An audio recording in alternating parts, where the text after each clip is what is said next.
Hello नमस्कार दोस्तों, स्वागत है आप सभी का सत्या एक्सेलेंट यूट्यूब चैनल पे। जैसे कि आप सभी को मालूम है, आज आपका जो पेपर हुआ है वो आपका प्रैक्टिकल का पेपर हुआ है। कहने का मतलब है ये है कि जो लोग फीचर से देख रहे हैं उनके लिए बिल्कुल वीडियो नहीं है, क्योंकि मैं यहाँ पर जो वीडियो यहाँ पर मेंशन किया हूँ वो केवल यहाँ पर इलेक्ट्रीशियन ट्रेड से जो लोग आईटीआई कर रहे थे उनके लिए, जो फर्स्ट ईयर के स्टूडेंट है आज की डेट में उनका पेपर हुआ है। और वो आप इस यदि पेपर देने गए थे तो इस वीडियो के माध्यम से आप अपना मिला सकते हैं कि कितने मैंने क्वेश्चन सही किया, और सारे यहाँ पर जो डायग्राम है किस तरह बनेंगे, सारी चीज़ों को आप स्टेप बाय स्टेप मिला सकते हैं। तो चलिए आज का क्वेश्चन शुरू करते हैं, और सभी को मैं आपको आंसर बताने वाला हूँ बिल्कुल यहाँ पर डिटेल्स में। तो वीडियो को आप कंप्लीट देखिएगा, और जो लोग चैनल पर नए होंगे सभी से रिक्वेस्ट है, नीचे आपको एक रेड कलर का बटन दिखेगा सब्सक्राइब वाला, उसको दबाकर बगल में घंटी वाला आइकन को दबाकर ऑल नोटिफिकेशन पे क्लिक कीजिएगा, ताकि आपको आईटीआई से संबंधित हर एक जानकारी और हर एक पेपर का सॉल्व करके आपको इस तरह जब बताया जाए तो आपके पास नोटिफिकेशन जाए और उसका आप लाभ उठा पाएँ। चलिए यहाँ पर शुरू करते हैं। सबसे पहला क्वेश्चन आपका जो पूछा गया था, बहुत ही सिंपल क्वेश्चन पूछा गया था, लेकिन जो लोग प्रैक्टिस किए होंगे वही लोग बना सकते हैं, क्योंकि ये प्रैक्टिकली है और प्रैक्टिकली करना पड़ता है तभी आपको समझ में आएगा। सबसे पहले यहाँ पर पूछा गया था, यहाँ पर थोड़ा सा ब्लर है, थोड़ा सा ध्यान दीजिएगा। यहाँ पर कह रहा है कि draw the circuit diagram using BIS symbol to यहाँ पर measure the power and energy, वो भी single phase AC circuit with unity power. मतलब यहाँ पर जो पावर फैक्टर होता है उसके अनुसार आपको इसको ज्ञात करना था, और इसमें जो आपका यहाँ पर जो इसकी कार्यविधि है सब उसको दर्शाना था, और इसका जो यहाँ पर फिगर बनता है जिस तरह ये कार्य करता है उसके अनुसार इसको फिगर भी बनाना था। तो चलिए इसको हम आपको दिखाते हैं कैसे आपका बनेगा। तो ये रहा इसका आंसर, यहाँ पर आप मिला सकते हैं, जिसमें साफ साफ यहाँ पर लिखा भी गया है कि सिंगल फेज एनर्जी मीटर के कनेक्शन करके प्रतिशत त्रुटि ज्ञात करना तथा उसके उपयोगिता जो भी है उसकी योग्यता है उसका सत्यापन करना। अब इसमें आपको करना क्या था, सबसे पहले तो यहाँ पर आवश्यक सामग्री आप लिखेंगे, हेडिंग आप लिखेंगे आवश्यक सामग्री। इसके बाद आपको क्या करना है, इसमें जो भी आपके यहाँ पर औजार प्रयोग किए सारे औजारों को आपको लिखना था, जैसे कनेक्टिंग वायर हो गया, रेजिस्टेंस लोड हो गया, टेस्टिंग बोर्ड हो गया, ये सब आपको लिखना था। और आवश्यक औजार में आपको यहाँ पर जो प्लायर आपने यूज किया उसको लिखना था, कटिंग प्लायर, मतलब कि इस प्रयोग को जो भी आपने किया उस सारे प्रयोगों में जो इसमें भी आपने औजार यूज किया, जो भी जितने भी औजार हो, इसमें संख्या की कोई काउंटिंग नहीं है, जितने भी औजार आपने यूज किया सभी औजारों को यहाँ पर लिखना था, जैसे प्लायर, कटिंग प्लायर, पेचकस, कनेक्टर पेचकस, उसके बाद इलेक्ट्रीशियन चाकू, उसके बाद वोल्ट मीटर, AI टाइम, उसके बाद यहाँ पर एमीटर हो गया, उसके बाद यहाँ पर सिंगल फेज एनर्जी मीटर हो गया, स्टॉप वॉच हो गया, और यहाँ पर आपका ICDP स्विच हो गया। तीन सारी चीज़ों को आपको लिखना था।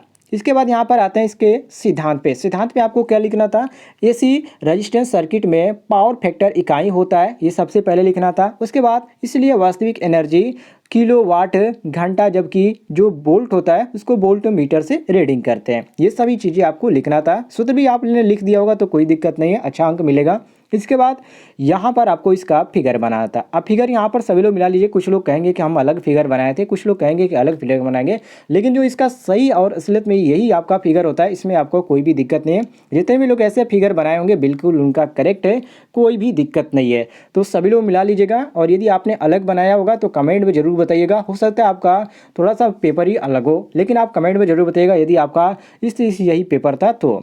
इसके बाद यहाँ पर आपको लिखना था इसके बारे में थोड़ी सी जानकारी, जैसे कि एनर्जी मीटर की प्रतिशत त्रुटि ज्ञात करने के लिए वोल्ट मीटर तथा एमीटर में परिपथ में जोड़ देते हैं, और स्टॉप वॉच का प्रयोग करके एक निश्चित लोड के लिए समांतर टी पर और वोल्ट मीटर एमीटर की रीडिंग पढ़ते हुए और एनर्जी मीटर की डिस्क के चक्रों की संख्या भी गिनते हैं। वास्तविक एनर्जी तथा रिकॉर्डिंग एनर्जी की गणना के लिए प्रतिशत त्रुटि ज्ञात कर लेते हैं। ये आपका हो गया प्रयोग नंबर 1। अब इसमें थोड़ा सा और भी नीचे आपको एनर्जी मीटर जो था उसको भी दर्शाना था, जो कि यहाँ पर लोड के बाद ये आपका जो एनर्जी मीटर है कैसा दिखता है इसको दिखाना था, जो कि यहाँ पर AC सप्लाई के लिए अंतर्गत पूछा गया। क्वेश्चन आप पढ़ेंगे तो समझ में आ जाएगा। ये आपका जो है AC सप्लाई के अंतर्गत पूछ रहा है, वो भी आपका ACDP स्विच के साथ। तो यहाँ पर देख सकते हैं इसमें साफ साफ क्वेश्चन में भी पूछा गया है ACDP स्विच, ठीक है, तो इसको आपको दिखाना था। अब इसमें देखिए ACDP स्विच यहाँ पर पूछा गया, उसी चीज़ को आपको इसमें दिखाना था।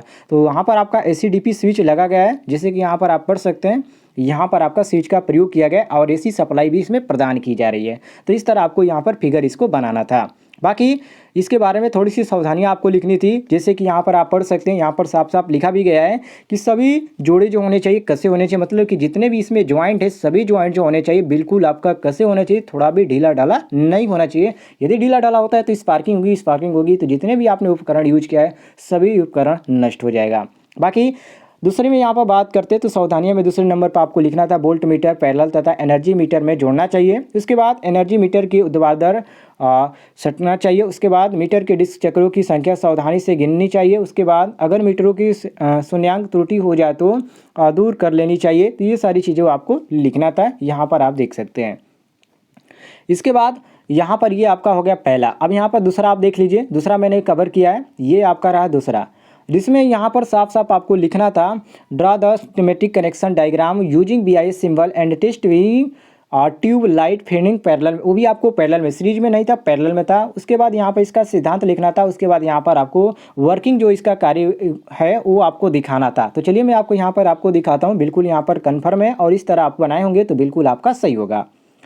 और ये रहा है आपके सामने, जैसे कि देख सकते हैं ट्यूबों का समांतर क्रम, इसमें आपको इस तरह से दर्शाना था ट्यूबों का समांतर क्रम, जिसमें दो ट्यूबों को समांतर क्रम में यहाँ पर लगाना था, जिसमें आपका परिचय जो था ये सबसे पहले आपको लिखना था और ये आपका क्वेश्चन में हो जाएगा। अब यहाँ पर आपको लिखना था कि यदि दो 20-20 वाट की, अब यहाँ पर देखिए ध्यान दें, जो लोग चालाक होंगे वो लोग अच्छे से लिख लिए होंगे, क्योंकि यहाँ पर जो मैंने 20-20 किया है क्योंकि मैंने बुक से यहाँ पर कवर किया है तो यहाँ पर दिया गया 20-20, लेकिन क्वेश्चन में आपसे कोई भी यहाँ पर नहीं पूछा गया कि 20 वाट का है कि कितने वाट का, ऐसा कुछ भी नहीं पूछा गया, तो इसको आपको छोड़ देना था। ठीक है, आप देखिए जो लोग लिखे होंगे यदि 2 वाट को ट्यूब होने तो उन्हें समांतर क्रम में यहाँ पर आपको इसको ज्ञात करना है, तो ये लिखोगे तो बिल्कुल करेक्ट है, लेकिन यहाँ पर 20-20 आपको नहीं लिखना था। बाकी आवश्यक सामग्री में आते हैं, तो आवश्यक सामग्री में आपका पेचकस हो गया, कम्बिनेशन प्लायर हो गया, उसके बाद संयोजक पेचकस हो गया, चाकू हो गया, फ्लोरेसेंट ट्यूब हो गया, उसके बाद यहाँ पर 40 वाट टू आपका हो गया। मतलब ये सारी चीज़ों को आपको लिखना था, कितना माइक्रोफैराड का आपने यूज किया, ये सभी चीज़ें आपको लिखना था। उसके बाद सुरक्षा सावधानियाँ पर आ जाते हैं। तो सुरक्षा सावधानियों में आपको क्या लिखना था, ट्यूब पट्टी पर दोनों ओर ट्यूब होल्डर ठीक प्रकार से कसे हों। दूसरी बात, सप्लाई देने से पहले संयोजक पुनः चेक कर लें। तीसरी बात, यहाँ पर सभी संयोजन पर्याप्त कसे हो ताकि अपनी पूरी कार्य क्षमता से कार्य कर सकें। और यहाँ पर चौथा जो था, संयोजन पर PVC फ्लेक्सिबल तार से होना चाहिए। अब यहाँ पर फ्लेक्सिबल का मतलब क्या था, पहले तो ध्यान से समझ लीजिए। जो यहाँ पर लिखा गया फ्लेक्सिबल, इसका मतलब होता है लचकदार होता है। क्या होता है, लचकदार आपका बिल्कुल नहीं होने चाहिए। इसके बाद यहाँ पर आप आ जाते हैं कार्यविधि पे। अब कार्यविधि में आपको क्या लिखना था, तो कार्यविधि में इसमें लिखना था कि चोक ट्यूब और स्टार्टर की परीक्षण लैंप से जांच करते हैं। दूसरा बात यहाँ पर कि दोनों चोक के एक एक सिरे से मिलाकर फिर से लगाते हैं। ये सारी चीज़ें आपको लिखना था। और थोड़ा सा नीचे आएंगे तो ये जो आप इसका जो बनता है, यहाँ पर जो चित्र होता है ये आपका कुछ इस प्रकार का चित्र होगा। यदि आपने फिगर इस प्रकार बनाया होगा तो बिल्कुल आपका करेक्ट है। जिसमें यहाँ पर कुछ और भी यहाँ पर इसके कार्यविधि है, जो कि यहाँ पर आप देख सकते हैं, जो आपका हेडिंग था कार्यविधि, इसमें आपको और भी कुछ लिखना था। जैसे कि पहली चोक के दूसरे सिरे को ट्यूब के एक सिरे पर लगाते हैं। दूसरी बात, दूसरे चोक के दूसरे सिरे को ट्यूब के एक सिरे पर लगाते हैं। उसके बाद सप्लाई का न्यूट्रल तार दोनों ट्यूबों के दूसरी ओर के एक एक सिरे पर लगाते हैं। उसके बाद दोनों ट्यूबों में दोनों ओर के से सिरों पर स्टार्टर लगाते हैं। उसके बाद सप्लाई के समांतर में 4 माइक्रोफैराड का कैपेसिटर लगाते हैं संयोजक सिरों पर दो ट्यूबों को जलाने के लिए। तो ये आपका हो गया। ठीक है, ये आपका परीक्षण और इसका कार्यविधि हो गया। ठीक है, ये आपका था। अब यहाँ पर जो चौथा क्वेश्चन था, चौथा क्वेश्चन मैंने आपको सुबह के वीडियो में बताया था कि जो आपका ओम का ला है जरूर पूछा जाता है, और इसमें साफ साफ लिखा गया। अब इसमें देखिए, कुछ लोग समझे होंगे, कुछ लोग नहीं समझे होंगे, कुछ लोग तो इसको जानते भी नहीं हो कि आपका ओम का नियम ही पूछा गया, क्योंकि इसमें साफ साफ लिखा गया, draw the circuit diagram in the verify the relation between current end voltage when resistance I is यहाँ पर कांस्टेंट और वेरिएबल। मतलब कांस्टेंट और वेरिएबल को यहाँ पर दर्शाते हुए आपका जो ओम का नियम उसको सत्यापन करना था। अब इसमें देखिए क्या है, इसमें आपका जो था सारे टूल को दर्शाना था, जो आपका जितने इसमें आपको टूल यूज किया उन सारे इंस्ट्रूमेंटों को यहाँ पर दर्शाना था। उसके बाद जब इसमें आप वोल्टेज और रेजिस्टेंस जब यूज किए हैं तो उन सारी चीज़ों को वेरीफाई करके आपको यहाँ पर दर्शाना था और इसका चित्र भी बनाना था। ठीक है, तो इस तरह इसको कार्य करना था। अब ये देखिए ये कैसे बनेगा, थोड़ा सा आप नीचे आ जाते हैं तो यहाँ पर मैंने यहाँ पर कवर किया, जैसे कि आप देख सकते हैं ओम के नियमक का सत्यापन करना, जो कि इसमें आप सबसे पहले हेडिंग डालेंगे उद्देश्य, उसके बाद आवश्यक सामग्री, इसके बाद यहाँ पर जितने भी आपके सामग्री इसमें यूज करते हैं सारी सामग्रियों को लिखना पड़ेगा। जैसे कि कम्बिनेशन प्लायर हो गया, फ्यूज तार हो गया, एमीटर हो गया, DPIC मेन स्विच हो गया, उसके बाद PVC तार में पेचकस, वोल्ट मीटर, वेरिएबल तथा फिक्स प्रतिरोध, क्योंकि ये क्वेश्चन में आपसे पूछा गया है कि वेरिएबल और जो फिक्स प्रतिरोध है उसको ज्ञात करना है। इसके बाद थोड़ा सा आप नीचे आ जाते हैं तो यहाँ पर आपका जो चित्र है कुछ इस तरह बनेगा। कुछ लोग अलग भी बनाए होंगे तो कोई दिक्कत नहीं है। जो आपका यहाँ पर रेजिस्टेंस है और जो वोल्टेज है और जो यहाँ पर वेरिएबल है और जो यहाँ पर स्विच है, उन सारी चीज़ों को दर्शाते हुए आप किसी भी प्रकार का यहाँ पर चित्र बना सकते हैं, कोई भी दिक्कत नहीं है। इसके बाद यहाँ पर आप इसका कार्यविधि लिखेंगे। कार्यविधि में आपको क्या लिखना था, दिखाए गए चित्र की तरह परिपथ में जो आपका यहाँ पर चित्र दिखाया गया उसके अनुसार आपको इसका कार्यविधि लिखना था और जैसे आपने कार्य किया उस सारी चीज़ों को यहाँ पर दर्शाना था।